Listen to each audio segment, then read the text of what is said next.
결혼 19년 차. 나는 한도윤이다. 46세의 평범한 IT 기술이사. 아내 소연이와 고등학교 2학년 딸 세윤이와 함께 분당의 32평 아파트에서 살고 있다. 언제부터인가 우리 집 가계부는 내가 관리하지 않는다. 정확히는 관리할 필요가 없어졌다. 매달 25일 소연이에게 생활비 300만 원을 이체하고 그녀 명의 카드 한도를 추가로 500만 원 설정해뒀다. 그러면 끝이다. 여보, 이번 달 카드값 좀 많이 나왔어. 소연이가 명세서를 내밀 때면 나는 그냥 고개만 끄덕였다. 368만 원, 때로는 520만 원. 무엇에 썼는지 굳이 묻지 않았다. 물어봐도 생활용품이랑 세윤이 학원비, 그리고 친구들 모임 있잖아 정도의 대답만 돌아올 뿐이었다. 그런데 3개월 전부터 뭔가 달라지기 시작했다. 첫 번째 변화는 소연이의 외모였다. 44세의 그녀가 갑자기 다이어트를 시작했다. 아침마다 홈트레이닝복을 입고 나가더니 한 달 만에 눈에 띄게 날씬해졌다. 운동복도 새로 샀다. 브랜드 운동복이었다. 필라테스 시작했어. 몸이 너무 망가진 것 같아서. 어느 날 저녁, 그녀가 화장을 진하게 하고 나가려 할 때였다. 어디 가? 친구들이랑 요가 수업 듣고 차 마시기로 했어. 요가 수업을 받으러 가는데 향수까지 뿌리나? 게다가 평소에 안 하던 네일아트까지 받고 왔다. 손톱이 반짝반짝 빛났다. 두 번째 변화는 휴대폰이었다. 화장실에 갈 때도 들고 들어간다. 예전에는 소파에 던져놓고 다녔는데 말이다. 밤늦게 메시지 알림음이 울려도 재빨리 확인한 뒤 엎어놓는다. 누구야? 아, 동호회 사람들. 내일 모임 있다고. 세 번째는 말투였다. 갑자기 여자도 인생을 살아야지라는 말을 자주 하기 시작했다. 19년 동안 살림만 했는데 이제 좀 나를 위해서도 살고 싶어. 너도 이해하지? 이해한다고 했다. 정말로 이해했다. 아니, 이해하려고 노력했다. 하지만 카드 명세서는 내 이해의 범위를 벗어나고 있었다. 이번 달 소연이 카드 사용액 687만 원. 세부 내역을 보니 놀라운 게 많았다. 강남역 인근 고급 마사지샵에서 30만 원, 백화점 명품관에서 180만 원, 그리고 낯선 곳들이 보였다. 청담동의 이탈리안 레스토랑 15만 원, 제주도 펜션 35만 원, 용산 전자랜드 근처 호텔 12만 원. 제주도는 언제 갔나? 나는 출장이었고 세윤이는 학교 수학여행 기간이었다. 그때 소연이가 혼자 제주도에 갔다고? 용산 호텔은 더 이상했다. 집에서 30분 거리인데 왜 호텔을? 여보, 이거 뭐야? 명세서를 보여주니 소연이가 잠깐 당황하는 표정을 지었다. 아, 그거? 친구가 제주도 펜션 운영하는데 도와달라고 해서. 그리고 용산 호텔은 동호회 모임이 늦게 끝나서 택시비 아까워서 그냥 잔 거야. 동호회 모임이 용산에서? 우리 집 근처에서 하던 모임이? 어떤 동호회? 온라인 명품 카페 사람들이야. 가끔 오프라인 모임도 하거든. 명품 카페, 처음 듣는 이야기였다. 그날 밤, 나는 인터넷 뱅킹으로 소연이 카드 사용 내역을 자세히 들여다봤다. IT 업계에서 20년 넘게 일하다 보니 데이터 분석에는 자신이 있었다. 엑셀에 3개월치 사용 내역을 정리하고 패턴을 찾아봤다. 화요일과 금요일에 유독 큰 금액이 결제됐다. 그리고 결제 장소들이 강남, 청담, 용산 일대로 집중돼 있었다. 시간대도 보통 오후 2시에서 6시 사이. 가장 의심스러운 건 계좌 이체 내역이었다. 지난달에 민경훈이라는 사람에게 50만 원을 송금했다. 이름도 처음 들어보는 사람이었다. 민경훈이 누구야? 다음날 아침 커피를 마시며 물어봤다. 아, 명품 카페에서 만난 사람이야. 패션 쪽 일하는 사람인데 좋은 브랜드 소개해줘서 수수료 준 거야. 수수료? 50만 원이나? 그날 저녁 고인 딸 세윤이가 조심스럽게 말을 걸어왔다. 아빠, 요즘 엄마 좀 이상하지 않아요? 왜? 맨날 화장하고 나가고 그리고 전화 통화할 때 목소리가 달라요. 되게 애교 있게 하던데. 17세 딸의 날카로운 관찰력이었다. 나도 느끼고 있었지만 인정하고 싶지 않았던 것들을. 그날 밤 나는 스마트폰에 가계부 앱을 설치했다. 앞으로 소연이의 모든 카드 사용 내역을 실시간으로 추적하기로 했다. IT 기술이사의 본능이 깨어나고 있었다. 무언가 잘못되고 있다는 직감. 하지만 아직은 확신할 수 없었다. 19년 동안 믿어온 사람이었으니까. 그저 카드값만 내주는 ATM 남편. 소연이가 나를 그렇게 생각한다면 나는 그 ATM이 되어주겠다. 대신 ATM은 모든 거래 내역을 기록한다는 걸 잊지 말았으면 좋겠다. 그날 이후로 나는 매일 밤 소연이의 카드 사용 내역을 확인하는 게 일과가 되었다. 실시간 알림 서비스까지 신청해서 결제될 때마다 문자가 왔다. 오후 2시 30분, 강남역 스타벅스 12,000원. 오후 3시 15분. 청담동 이탈리안 레스토랑 87,000원. 오후 5시 20분. 신사동 호텔 15만원. 패턴이 보였다. 커피 한 잔으로 시작해서 비싼 식당으로 이어지고 호텔로 끝나는, 그것도 매주 화요일과 금요일마다. 더 충격적인 건 계좌 이체 내역이었다. 지난주에 또 민경훈에게 80만 원을 보냈다. 이번에는 메모란에 골프채 구입비라고 적혀 있었다. 골프채? 소연이는 골프를 치지 않는다. 나는 IT 업계 20년 경험을 총동원했다. 소연이의 스마트폰 위치 정보를 확인할 수 있는 가족 찾기 앱을 설치했다. 다행히 그녀는 별다른 의심 없이 동의해줬다. 뭐 하는 앱이야? 세윤이 학교 끝나고 어디 있는지 확인하려고. 요즘 애들이 늦게 들어오잖아. 거짓말이었다. 실제로는 소연이의 동선을 파악하기 위해서였다. 2주간 추적한 결과는 놀라웠다. 카드 결제 장소와 GPS 위치가 정확히 일치했다. 그리고 한 가지 더 발견한 사실이 있었다. 소연이가 있는 곳에 항상 민경훈이라는 사람의 차량이 함께 있었다는 것. 어떻게 알았냐고? 호텔 주차장 CCTV를 분석했기 때문이다. IT 기술이사로 일하면서 쌓인 인맥이 있었다. 보안업체에서 일하는 후배에게 부탁해서 해당 호텔들의 주차장 영상을 확인했다. 형, 이거 뭔 일이에요? 불륜 수사라도 하시는 거예요? 후배의 농담 섞인 말에 웃어넘겼지만 속으로는 칼날이 꽂히는 기분이었다. 영상에는 소연이의 차와 함께 검은색 BMW 새 시리즈가 나란히 주차된 모습이 찍혀 있었다. 번호판을 확인해보니 민경훈 명이었다. 그 남자는 39세, 패션 브랜드 유통 MD였다. 인터넷 검색으로 프로필을 찾는 건 어렵지 않았다. 회사 홈페이지에 임직원 소개란에 떡하니 사진까지 올라와 있었다. 잘생겼다. 키도 크고 옷도 잘 입었다. 그리고 무엇보다도 기혼자였다. 링크드인 프로필을 보니 행복한 아빠라는 소개글과 함께 가족 사진도 올려놓았다. 아내와 초등학생으로 보이는 아들이 함께 찍힌 사진이었다. 기혼자가 기혼자를 유혹한 것이다. 이것은 단순한 실수가 아니라 계획적인 불륜이었다. 그날 밤, 세윤이가 내 방으로 들어왔다. 아빠, 이거 봐요. 딸이 조심스럽게 내민 건 소연이의 휴대폰이었다. 엄마가 샤워하면서 침대에 놓고 갔는데 메시지가 계속 와서, 화면에는 경훈 오빠라는 이름으로 저장된 연락처에서 온 메시지들이 보였다. 오늘도 예뻤어. 내일 점심때 봐. 선물 마음에 들어? 너만을 위한 거야. 남편은 출장 간다고 했지? 이번엔 좀 더 오래 있을 수 있겠네. 세윤이의 얼굴이 창백했다. 17세 딸이 엄마의 불륜 메시지를 보게 만든 것이다. 내 가슴이 미어졌다. 아빠, 이게 뭐예요? 세윤아, 괜찮다. 아빠가 다 해결할게. 그 순간 나는 결심했다. 더 이상 지켜볼 수 없었다. 19년 동안 쌓아온 가정이 무너지고 있었고 내 딸까지 상처받고 있었다. 다음 날부터 나는 본격적인 증거 수집에 나섰다. 흥신소에 의뢰했다. 사진과 영상 증거가 필요했다. 카드 내역과 GPS 기록만으로는 법정에서 불충분할 수 있다는 변호사의 조언 때문이었다. 의뢰인분, 기혼자끼리의 불륜이라면 증거 수집이 더 중요합니다. 특히 상대방이 기혼 사실을 알고 있었다는 증거가 필요해요. 흥신소 직원의 말에 고개를 끄덕였다. 내가 19년 동안 믿어온 아내가 다른 기혼 남성과 불륜을 저지르고 있다는 사실을 법적으로 입증해야 한다니. 2주 후 흥신소에서 결정적인 증거를 가져왔다. 호텔 앞에서 포옹하며 키스하는 사진, 손을 잡고 걷는 모습, 그리고 민경훈의 차에서 내리며 그의 뺨에 입맞춤하는 소연이의 모습까지. 그날 밤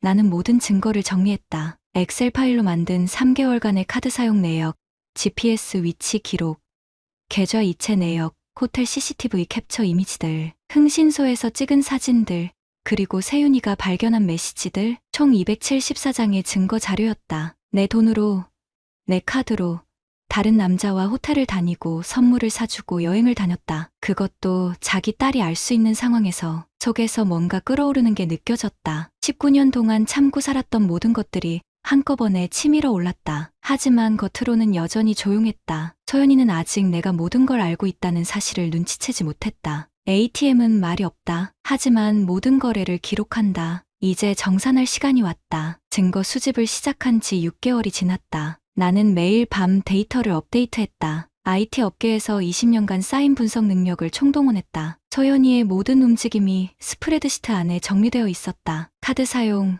누적 금액 1,847만 원, 민경훈에게 이체한 금액 340만 원, 호텔 이용 횟수 23회, 증거사진 127장, 숫자는 냉정했다. 감정 없이, 거짓 없이 모든 것을 보여줬다. 그 사이 소연이는 더욱 대담해졌다. 예전에는 핸드폰을 엎어놓고 다녔는데 이제는 아예 숨기려 하지도 않았다. 내 앞에서 경훈 오빠와 통화하며 웃기도 했다. 언제 만나? 아, 내일? 좋아.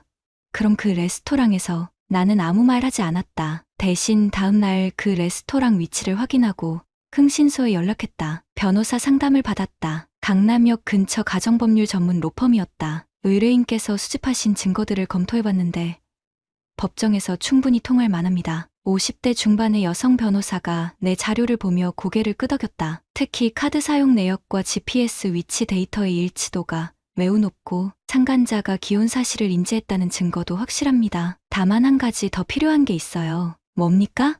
참관자의 다른 피해 사례입니다. 이 남성이 상습적으로 기혼 여성들과 관계를 맺었다면 위자료 산정에 더 유리해집니다. 그날부터 나는 민경훈에 대한 심층 조사에 들어갔다. 그가 활동하는 온라인 명품 커뮤니티를 찾아냈다. 럭셔리 라이프라는 카페였다. 회원 수만 8,000명이 넘는 큰 커뮤니티였다. 가짜 계정을 만들어 잠입했다. 며칠간 관찰한 결과 충격적인 사실을 발견했다. 민경훈은 이 커뮤니티에서 명품 전문가로 활동하며 여러 기혼 여성들과 개인적인 만남을 가져왔다. 게시글을 추적해보니 최소 4명 이상의 여성들과 비슷한 패턴의 만남을 반복했다. 모두 40대 기혼 여성들이었다. 커뮤니티에서는 그를 오빠라고 부르며 따랐다. 명품 쇼핑 도와드려요. 좋은 레스토랑 소개해드릴게요. 제주도 펜션 정보 있어요. 같은 메시지로 접근한 뒤 개인적인 만남으로 발전시키는 수법이었다. 더 놀라운 건 소연이의 활동이었다. 그녀는 이 커뮤니티에서 소소한 일상이라는 닉네임으로 활동하고 있었다. 민경훈과의 만남을 자랑하는 글들을 올리고 있었다. 오늘 멋진 오빠와 청담동 데이트. 제주도 여행 너무 좋았어요. 남편은 출장이라 혼자 왔는데 오빠가 케어해줘서 명품 가방 선물 받았어요. 역시 센스쟁이 오빠. 내 딸이 보면 기절할 내용들이었다. 44세 기혼 여성이 39세 기혼 남성을 오빠라고 부르며 불륜 자랑을 하고 있었다. 세윤이가 또 다른 증거를 가져왔다. 아빠, 엄마 노트북에서 이거 봤어요. 딸이 보여준 건 항공권 예매 내역이었다. 다음 주 부산행 KTX표 임에 소연이와 민경훈 이름으로 되어 있었다. 언제부터 알았어? 한 달 전쯤요. 엄마가 자꾸 거짓말하니까 이상해서 17세 딸이 이런 상황을 혼자 감당하고 있었다는 게 가슴 아팠다. 아빠, 이혼할 거예요?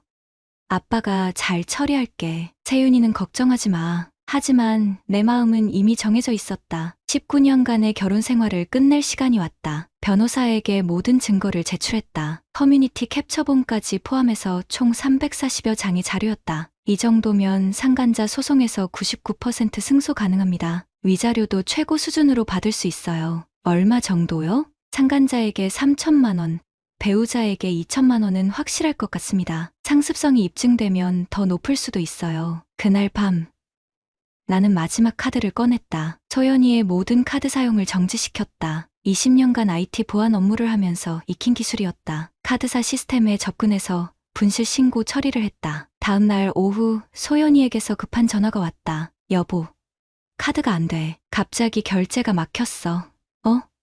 왜 그럴까? 카드사에 연락해봐. 연락했는데 분실 신고가 되어 있다는 거야. 이상하네. 카드는 내가 가지고 있는데. 그날 소연이는 민경훈과의 약속을 취소해야 했다. 강남 호텔에서 만나기로 했던 약속을. 카드는 말보다 정확했다. 언제, 어디서, 누구와 있었는지 모든 걸 기록했다. 그리고 이제 그 카드는 더 이상 작동하지 않았다. ATM이 고장났다. 아니, 고장낸 것이다. 이제 진짜 정산을 시작할 때였다. 카드를 정지시킨 지 3일 후 나는 움직였다. 먼저 민경훈에게 내용 증명을 발송했다. 변호사 사무실에서 작성한 정식 문서였다. 제목은 간단했다. 손해배상 청구 및 불법행위 중단 요구서. 내용은 더 간단했다. 기혼자인 줄 알면서 내 배우자와 불륜 관계를 맺어 혼인 관계를 파탄시켰으니 정신적 피해에 대한 위자료 5천만 원을 지급하라는 것이었다. 그리고 340장의 증거 자료 목록을 첨부했다. 호텔 출입 사진부터 내 카드로 결제한 모든 내역까지. 이틀 뒤 민경훈에게서 전화가 왔다. 번호는 이미 알고 있었다. 소연이 통화 내역에서 확인했으니까. 여보세요? 한도윤 씨죠? 목소리가 떨리고 있었다. 39세 패션 MD의 여유는 온데간데 없었다. 네, 맞습니다. 이게 무슨 일인지 얘기 좀 할 수 있을까요? 오해가 있는 것 같은데. 오해요? 어떤 오해 말씀하시는 건가요? 소연 씨와는 그냥 친구 사이예요. 명품 쇼핑 도와드린 것뿐이고 가소웠다. 23번의 호텔 만남이 친구 사이라고? 그럼 제주도 여행도 친구끼리 간 건가요? 내 카드로 결제하면서? 그건 내일까지 답변 주세요. 아니면 바로 소송 들어갑니다. 전화를 끊었다. 19년 동안 참아온 분노가 목소리에 묻어났다. 그날 밤 소연이와 마주 앉았다. 세윤이는 일부러 친구 집에 보냈다. 여보, 우리 얘기 좀 해야겠어. 소연이는 여전히 태연한 표정이었다. 44세, 19년간 내 아내였던 여자. 하지만 이제는 완전히 낯선 사람 같았다. 테이블 위에 증거 자료들을 펼쳐놓았다. 호텔 사진, 카드 내역서, GPS 기록, 메시지 캡처본들. 소연이의 얼굴이 하얗게 변했다. 이게 뭐야?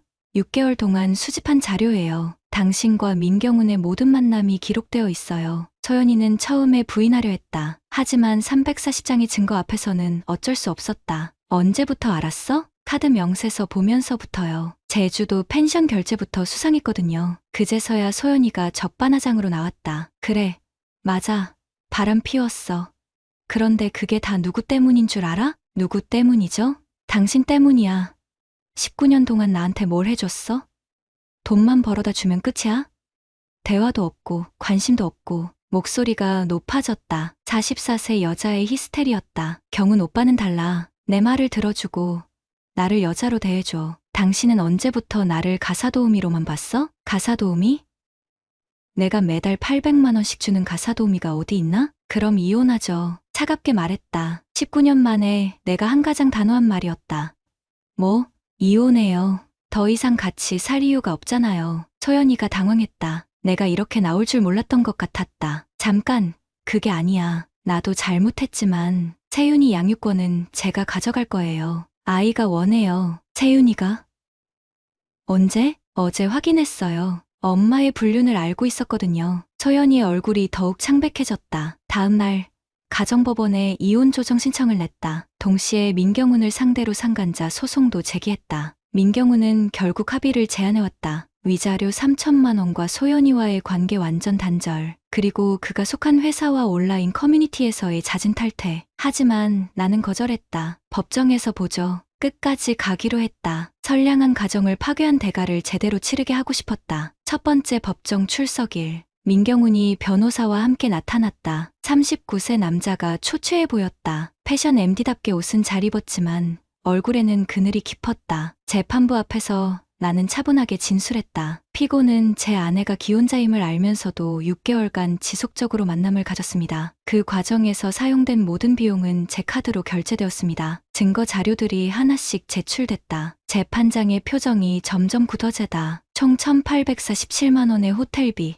식사비, 여행비가 원고의 카드로 결제되었고 피고에게 직접 송금한 금액만 340만 원입니다. 민경훈의 변호사가 반박했다. 피고는 원고 부부의 혼인관계가 이미 파탄 상태였다고 주장합니다. 나는 미소를 지었다. 예상했던 변명이었다. 그렇다면 왜 제 카드를 사용했을까요?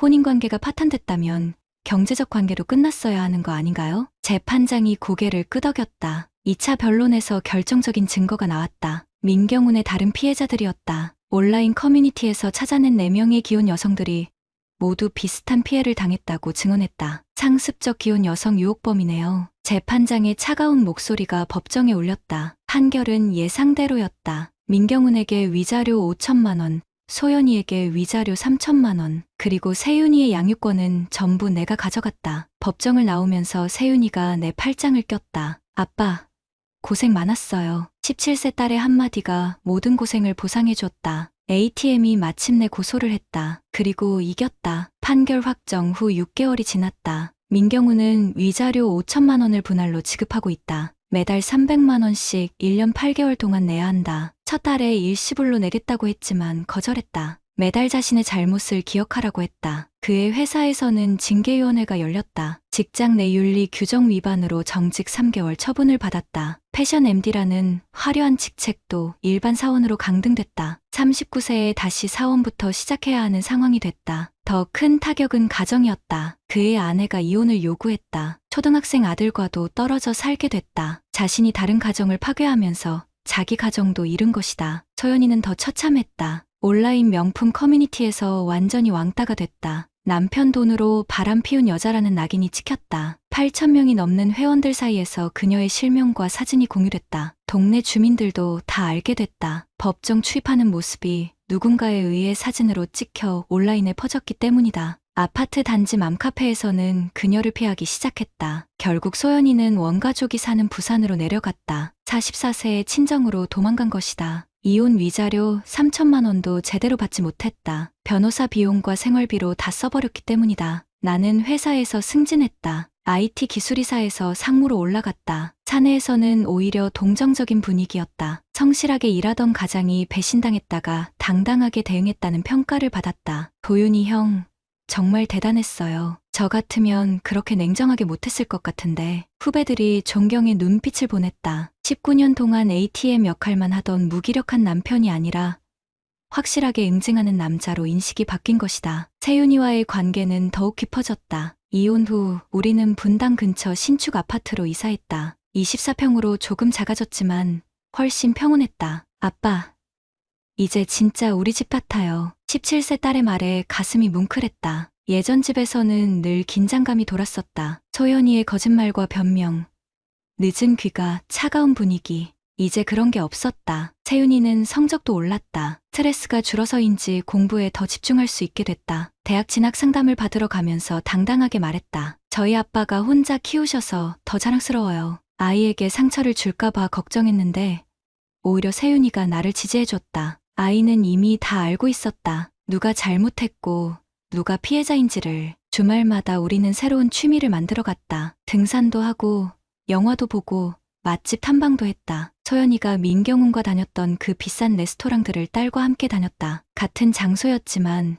완전히 다른 의미였다. 아빠, 여기 음식 별로네요. 가격만 비싸고. 세윤이의 솔직한 평가에 웃음이 났다. 명품과 고급 레스토랑에 환상을 갖고 있던 소연이와는 정말 달랐다. 민경훈에게서 가끔 연락이 왔다. 위자료 납부일을 연기해달라거나 할부 조건을 바꿔달라는 요청이었다. 모두 거절했다. 약속은 약속입니다. 19년 동안 지켜온 결혼 약속을 어겼으니 이제라도 새로운 약속은 지키세요. 차가운 목소리로 말했다. 예전에 무기력한 ATM 남편은 없었다. 6개월 전 소연이에게서 마지막 연락이 왔다. 세윤이 보고 싶어요. 한 번만 만날 수 있을까요? 세윤이에게 물어봤다. 딸의 대답은 명확했다. 싫어요.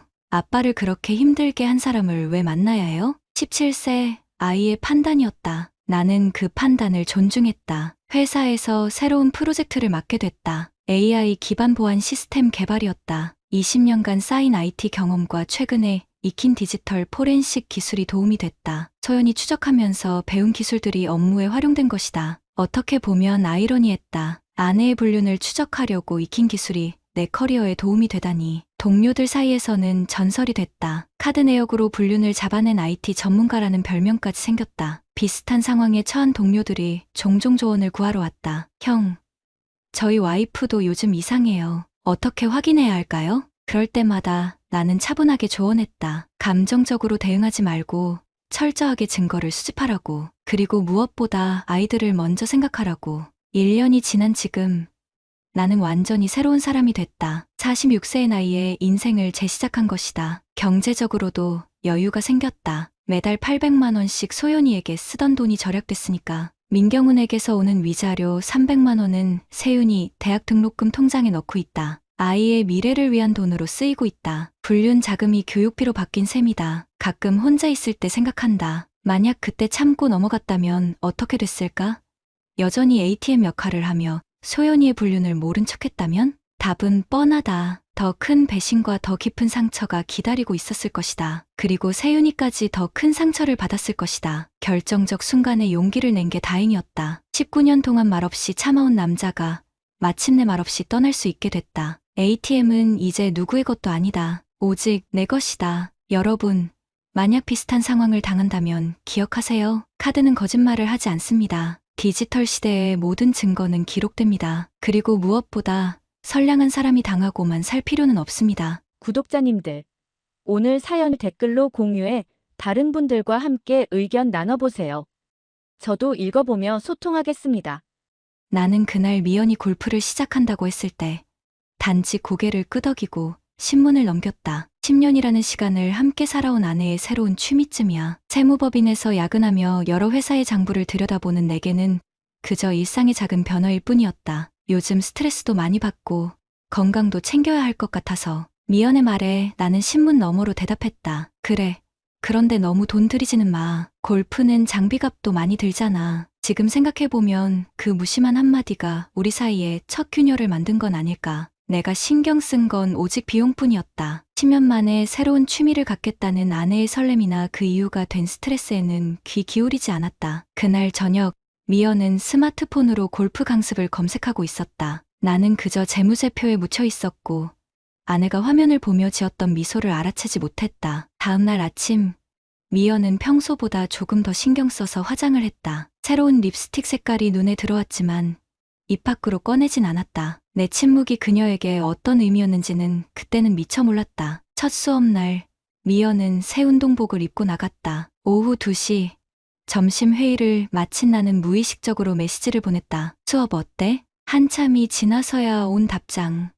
좋아. 프로 선생님이 친절하게 가르쳐줘. 그게 전부였다. 우리 대화는 항상 그랬다. 필요한 정보만 주고받는 텔레그램 같은 문장들. 그날 저녁 미연이 돌아왔을 때 그녀의 얼굴엔 오랜만에 보는 생기가 돌았다. 평소보다 목소리 톤이 높았고 말수도 늘었다. 크린 골프라서 실제 필드와는 다르대. 그래도 기본 자세 잡는 건 똑같대. 선생님이 내 자세 보더니 감각이 있대. 나는 노트북 화면을 보며 고개만 끄덕였다. 그녀가 계속 말했다. 프로님이 내 손을 잡고 그립 잡는 법을 알려줬어. 와, 이 감각 처음이세요?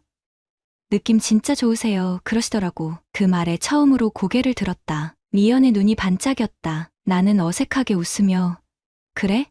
잘 됐네 정도로 대답했다. 내 반응이 그녀의 눈빛을 어떻게 흐리게 했는지 그때는 보지 못했다. 그날 이후로 미연은 주 3회 골프 레슨을 받기 시작했다. 나는 그 시간에 주로 야근을 했다. 한 달이 지날 무렵 미연의 변화는 뚜렷했다. 골프 채널을 찾아보고 골프 유튜브를 보며 스윙폼을 연구했다. 손목에는 골프 전용 시계가 생겼고 집안 곳곳에 골프 잡지가 놓여 있었다. 문제는 2달째부터였다. 미연이 주말 레슨을 추가하기 시작했다. 토요일 오후부터 늦은 저녁까지 그 시간에 나는 집에서 혼자 도시락을 먹으며 골프 경기를 보고 있었다. 도시락 말고는 골프에 대해 아내와 나눌 대화가 없었기 때문이다. 요새 주말에도 가? 이제 꽤 치게 됐나 보네. 조금 늘긴 했어. 이번엔 필드 나갈 준비도 해야 해서. 미연의 목소리에는 흥분이 묻어났다. 아니, 그 이상의 무언가가 있었다. 지금 생각해보면 그건 설렘이었다. 나를 향한 게 아닌 다른 무언가를 향한 설렘. 그 다른 무언가가 누구인지 알게 된 건 3개월이 지난 후였다. 미연의 핸드폰에 자주 울리는 알림음. 이동찬 프로라는 이름과 함께 처음엔 단순한 레슨 일정이라 생각했다. 하지만 밤 11시, 새벽 1시에도 오는 메시지들. 나는 무심코 지나쳤다. 아니, 어쩌면 보고 싶지 않았는지도 모른다. 어느 날 저녁, 미연은 평소보다 더 늦게 돌아왔다. 살짝 술 냄새가 났지만 골프 모임에서 회식했다고 했다. 그날 밤, 미연은 욕실에서 나와 머리를 말리며 물었다. 여보, 나 연습 더 하려고, 개인 레슨 몇 번 더 받으려고. 괜찮지? 아내의 눈빛에 낯선 열기가 있었다. 열기라기보다는 불안함이 섞인 기대감 같은 것. 나는 여전히 노트북에서 눈을 떼지 않은 채 대답했다. 그래. 알겠어. 근데 비용은 좀 어떻게 되는데? 그 순간 미연의 표정이 어떻게 변했는지 나는 보지 못했다. 보고 싶지 않았던 걸지도 모른다. 삶이라는 골프 코스에서 우리는 서로 다른 방향으로 첫 티샷을 날리고 있었다. 세무 신고 시즌이 다가오면서 나는 더욱 바빠졌다. 밤 10시 전에 집에 들어오는 날이 거의 없었다. 그 시간 동안 미연의 골프 실력은 눈에 띄게 향상되고 있었다. 아니, 적어도 그녀의 말에 따르면 그랬다. 내 눈으로 확인할 기회는 없었으니까. 이제 필드에 나갈 준비가 됐대. 동찬 프로님이 주말에 같이 라운딩 해보자고 하시더라고. 미연이 저녁 식사 중에 말했다. 나는 숟가락을 내려놓으며 불현듯 물었다. 동찬 프로? 아, 그 선생님 이름이 동찬이었나? 응, 몇 번 얘기했었는데, 이동찬 프로님. 미연의 목소리에는 가벼운 불만과 함께 어떤 긴장감이 묻어 있었다. 나는 그저 고개를 끄덕였다. 그녀가 자주 말했던 것 같기도 했고, 아닌 것 같기도 했다. 기억나지 않았다. 내 머릿속은 법인세 감면 규정과 고객사 재무제표로 가득 차 있었으니까 주말 라운딩이라는 건 실제 골프장에 나가는 거겠지. 나는 무심코 생각했다. 동반자가 필요한 건가? 물어볼까 했지만 미연이 먼저 말했다. 초보자들 몇 명 더 있어. 프로님이 데려갈 거래. 아마 밤에 늦을 수도 있을 것 같아. 그날부터 미연의 주말 외출은 일상이 되었다. 가끔은 저녁까지 연장되었고 점점 늦은 시간에 귀가하는 날이 많아졌다. 나는 퇴근 후 집에서 혼자 TV를 보며 시간을 보냈다. 미연이 복잡한 골프 용어로 설명하는 필드 경험담을 반쯤 귀를 기울이며 들었다. 그러다 문득 미연의 향수 냄새가 달라진 것을 느꼈다. 더 강해졌고 어딘가 달콤하면서도 묵직한 느낌이었다. 새 향수야? 냄새가 좀 달라진 것 같은데. 미연의 눈이 잠시 흔들렸다. 그녀는 머리카락을 넘기며 대수롭지 않게 대답했다. 골프장 매장에서 산 거야. 야외 활동할 때 좋대서. 나는 그 설명에 의심 없이 고개를 끄덕였다. 지금 생각해보면 그때 이미 뭔가 달라져 있었다. 미연의 눈빛, 말투, 집에 있는 시간, 그리고 나를 대하는 태도까지. 한 달쯤 지났을 때 미연은 평일 개인 레슨도 추가했다. 이제 일주일에 5번, 거의 매일 골프장을 찾았다. 그날 밤 미연은 늦게 돌아와 바로 샤워를 했다. 화장실에서 나온 그녀는 어딘가 상기된 얼굴로 침대에 누웠다. 오늘은 많이 피곤해 보이네.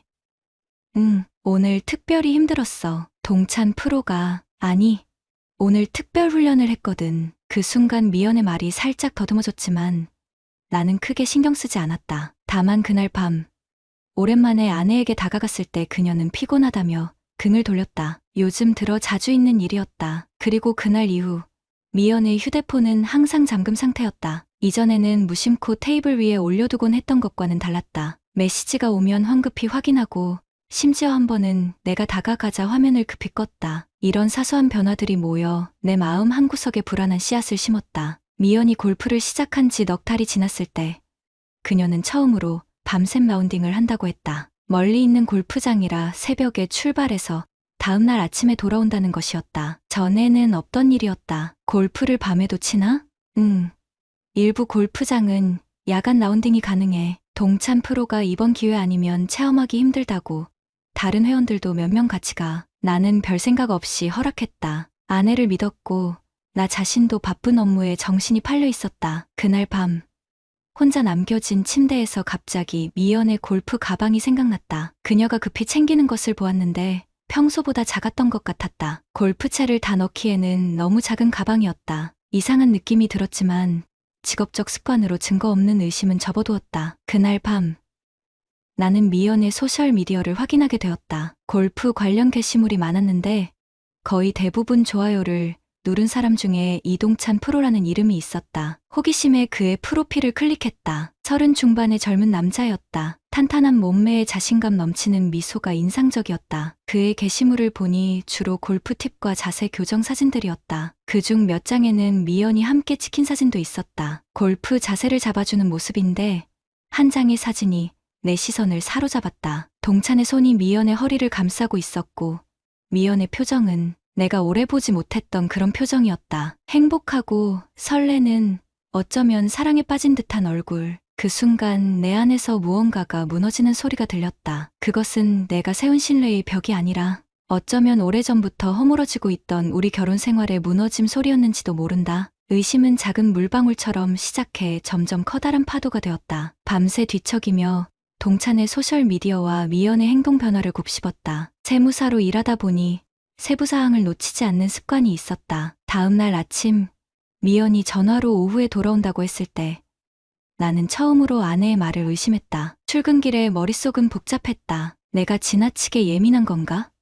아니면 정말 뭔가 잘못된 건가? 감정과 이성 사이에서 갈등하는 내게 세무사로서의 습관이 속삭였다. 증거를 찾아봐. 점심시간 카드 명세서를 확인했다. 미연의 카드에는 골프장 결제 내역과 함께 눈에 띄는 패턴이 있었다. 필드 라운딩이라던 날마다 수십 킬로미터 떨어진 모텔의 결제 내역이 함께 있었다. 첫 두 달은 없다가 세 번째 달부터 주말마다 반복되는 패턴. 가슴이 쿵 내려앉았다. 귀가 멍해지고 숨이 가빠졌다. 의심을 확인하고 싶지 않은 마음과 진실을 알고 싶은 마음이 충돌했다. 세무조사에서 불일치를 발견했을 때처럼 나는 증거를 더 찾기로 했다. 그날 일찍 퇴근해 집으로 향했다. 미연의 골프 가방을 살펴보는 내 손이 떨렸다. 세상이 무너질 것 같은 불안감 속에서도 뭔가 찾아내야 한다는 강박이 나를 움직였다. 가방 안쪽 주머니에서 모텔 명함과 사용한 콘돔 포장지를 발견했을 때 나는 문자 그대로 무릎이 꺾였다. 화장실에 급히 달려가 구토했다. 변기 앞에 무릎 꿇은 채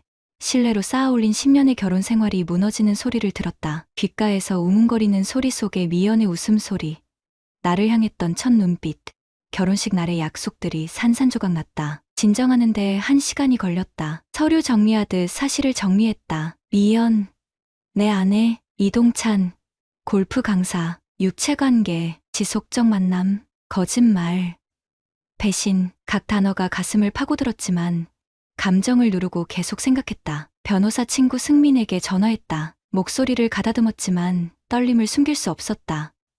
이혼, 아니, 상간자 소송에 대해 물어보고 싶어. 승민은 놀라움을 감추지 못했지만 전문가적 태도로 돌아왔다. 증거 확보가 가장 중요해. 카드 내역, 통화 기록, 메시지, 목격자, 그리고 정신적 충격에 대한 기록도. 상간자에게 위자료를 청구하려면 기혼 사실을 알면서도 관계를 지속했다는 증거가 필요해. 승민의 조언대로 증거 수집을 시작했다. 비밀리에 미연의 통화 내역을 확인하고 골프장 방문 시간과 실제 레슨 시간을 대조했다. 또한 카드 영수증, 미연의 소셜미디어 활동 내역, 동창과 주고받은 댓글까지 모두 기록했다. 그토록 사랑했던 사람의 배신을 체계적으로 문서화하는 과정은 고통스러웠다. 고통 속에서도 어떻게 이런 일이 벌어졌는지 돌아보게 되었다. 내가 미연에게 소홀했던 걸까?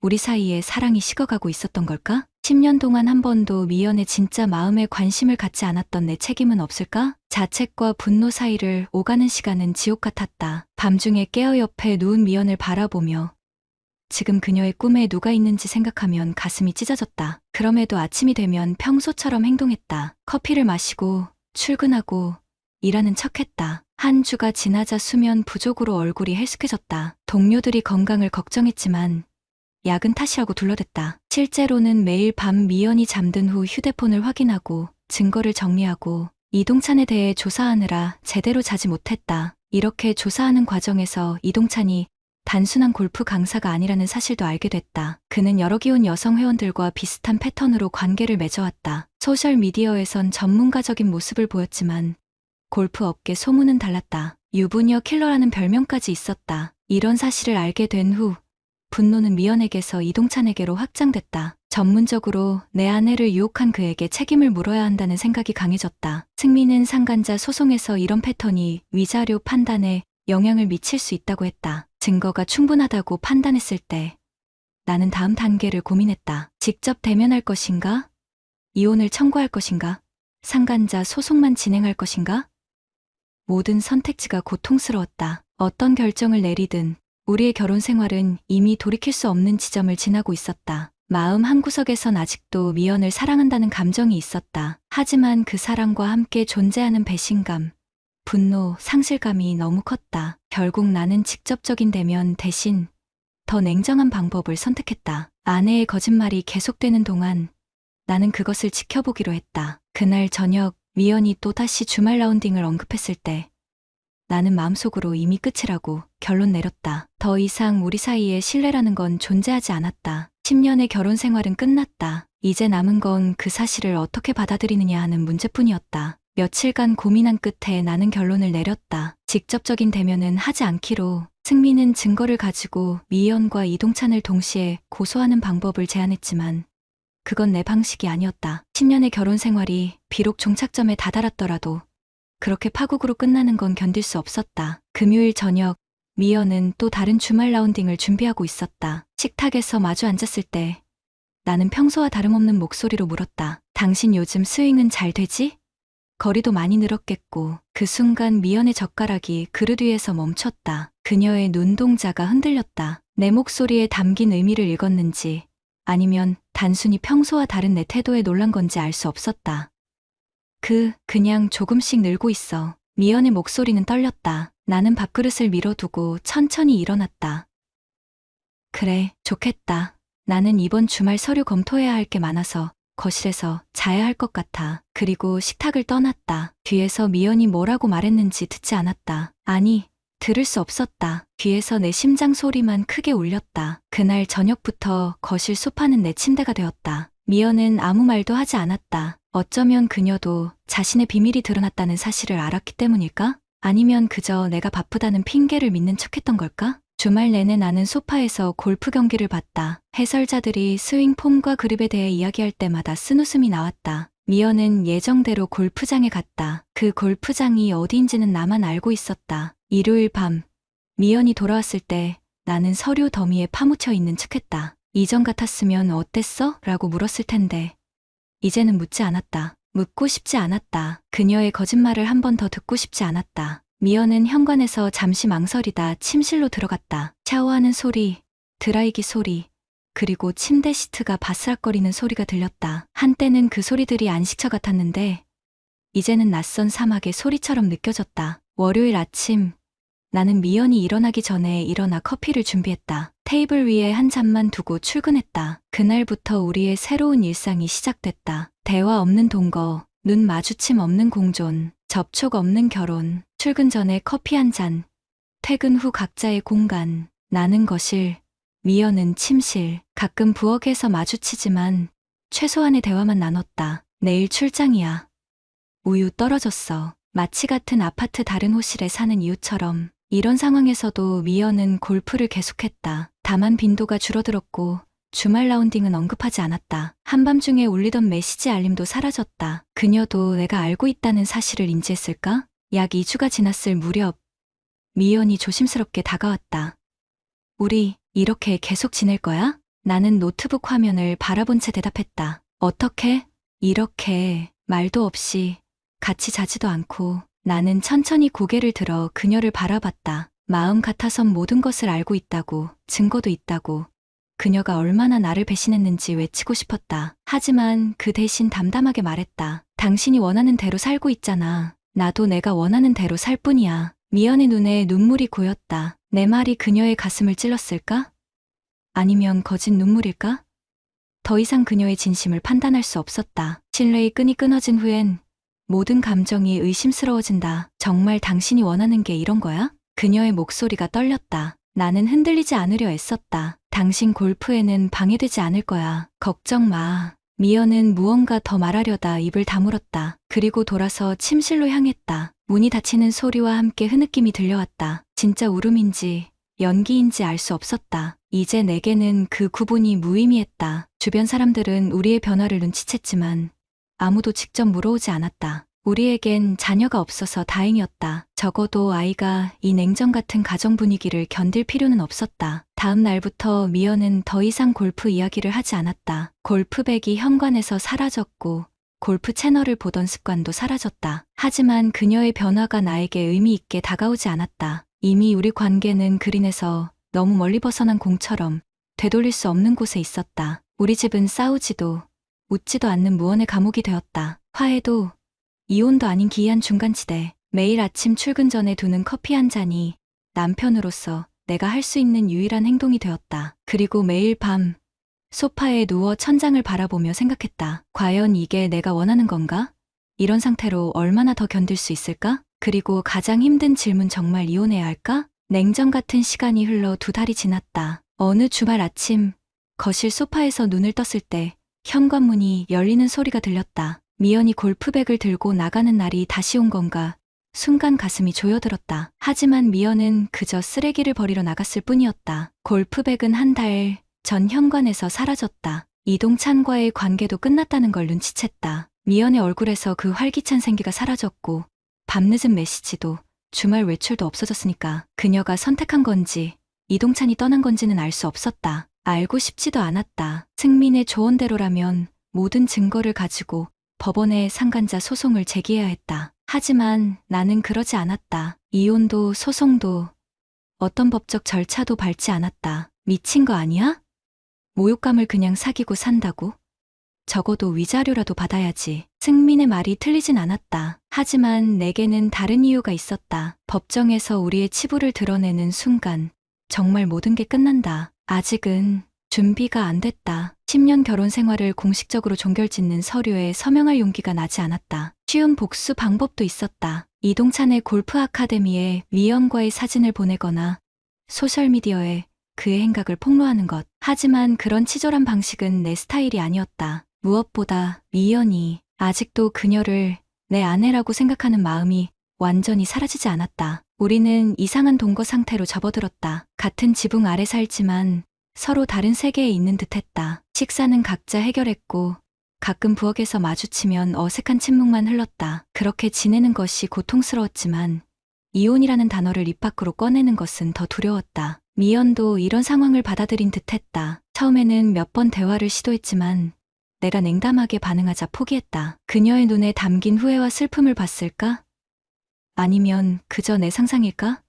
더 이상 그녀의 진심을 알 수 없었다. 어느 날 밤 우연히 미연의 노트를 발견했다. 열어보지 않았다. 예전의 나라면 궁금증을 참지 못했겠지만 이제는 어떤 진실도 관계를 회복시킬 수 없다는 걸 알았다. 결국 그녀가 먼저 입을 열었다. 민서가, 내가 정말 큰 잘못을 했어. 저녁 식사 후 설거지를 하던 중이었다. 나는 손을 멈추지 않고 계속 접시를 닦았다. 이제 와서 무슨 의미가 있겠어? 미연은 떨리는 목소리로 말을 이었다. 그래도 진심으로 미안하다고 말하고 싶었어. 동찬이랑은 완전히 끝났어. 처음부터 만나지 말았어야 했어.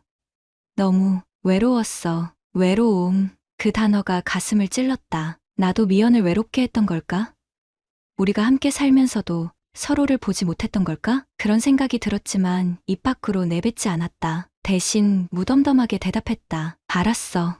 이제 그만 얘기하자. 내 냉담한 반응에 미연은 더 이상 말을 잇지 못했다. 그날 밤 평소와 달리 그녀의 흐느낌 소리가 침실문 너머로 새어나왔다. 소파에 누운 채 천장을 바라보며 생각했다. 정말 우리는 이렇게 살아야 하는 걸까? 주말 거실 TV에서 골프 경기가 중계되고 있었다. 선수가 퍼팅을 실패하자 해설자가 말했다. 아쉽습니다. 라인을 제대로 읽었지만 거리 조절에 실패했네요. 골프는 결국 감각의 스포츠입니다. 문득 우리 결혼도 그랬다는 생각이 들었다. 방향은 맞았을지 몰라도 서로를 향한 거리 조절에 실패했던 건 아닐까. 너무 멀어졌거나 혹은 너무 가깝다고 착각했거나. 3달째 되던 날 미연이 짐을 싸기 시작했다. 작은 여행 가방에 필수품만 챙겼다. 내가 묻지 않아도 그녀가 먼저 말했다. 친정에 잠시 가볼게. 얼마나 있을지는 모르겠어. 출근길에 현관에서 마주쳤다. 미연은 망설이다 조심스럽게 말했다. 우리 정말 끝인 거야? 평소라면 그래, 끝이야 라고 단호하게 말했을 것이다. 하지만 그날따라 목이 메었다. 대신 어깨만 으쓱했다. 미연의 눈에 눈물이 고였다. 내가 정말 큰 실수를 했어. 당신을 너무 당연하게 생각했어. 우리 사이에 뭔가 없어진 것 같아서 채우고 싶었는데 잘못된 방향으로 갔어. 미연의 말은 진심처럼 들렸다. 하지만 이미 깨진 신뢰는 쉽게 복구되지 않는다. 우리 둘 다 그 사실을 알고 있었다. 시간이 필요해. 내가 할 수 있는 말은 그게 전부였다. 미연은 고개를 끄덕이고 문을 열었다. 그녀가 떠난 후 집은 더욱 고요해졌다. 그 고요함이 편안했는지 아니면 더 공허했는지 구분하기 어려웠다. 미연이 떠난 지 한 달. 나는 매일 밤 골프 경기를 보며 생각에 잠겼다. 어느 날은 그녀에게 전화해보고 싶었지만 손가락이 번호를 누르지 못했다. 무엇을 말해야 할지 알 수 없었다. 결혼 기념일이 다가왔다. 11번째 기념일. 어쩌면 마지막 기념일이 될지도 모른다는 생각이 들었다. 그날 저녁 핸드폰이 울렸다. 미연이었다. 기념일인데 잘 지내? 단순한 안부였지만 그 말 속에 담긴 의미는 더 깊었다. 아직 우리 사이에 다리가 있을지 모른다는 희망 같은 것. 나도 모르게 목소리가 부드러워졌다. 그럭저럭. 당신은? 짧은 침묵 후 미연이 말을 이었다. 민서가. 우리 다시 한번 기회를 가질 수 있을까? 그 질문에 바로 답하지 못했다. 마음은 복잡했다. 분노와 사랑, 배신감과 그리움이 뒤엉켜 있었다. 결국 솔직하게 말했다. 모르겠어. 하지만 시도해볼 수는 있을 것 같아. 전화를 끊고 거실 창가에 섰다. 바깥은 이미 어두워져 있었다. TV에서는 여전히 골프 경기가 중계되고 있었다. 선수가 깊은 러프에서 공을 구해내자 해설자가 말했다. 놀라운 샷입니다. 최악의 상황에서도 그린으로 돌아올 수 있다는 걸 보여주네요. 침실로 들어가 거울 앞에 섰다. 지친 얼굴이 비쳤다. 미연의 화장대에는 아직 그녀의 물건들이 그대로 있었다. 향수병, 화장품들, 그리고 우리의 결혼사진. 우리는 같은 집에 살지만 이미 서로의 티샷은 벙커에 빠져 있었다. 하지만 골프에서는 벙커샷도 때로는 버디로 이어질 수 있다. 그것이 불가능한 샷일지라도 시도하지 않으면 영원히 알 수 없는 법이다. 구독자님들, 오늘 사연 댓글로 공유해 다른 분들과 함께 의견 나눠보세요. 저도 읽어보며 소통하겠습니다.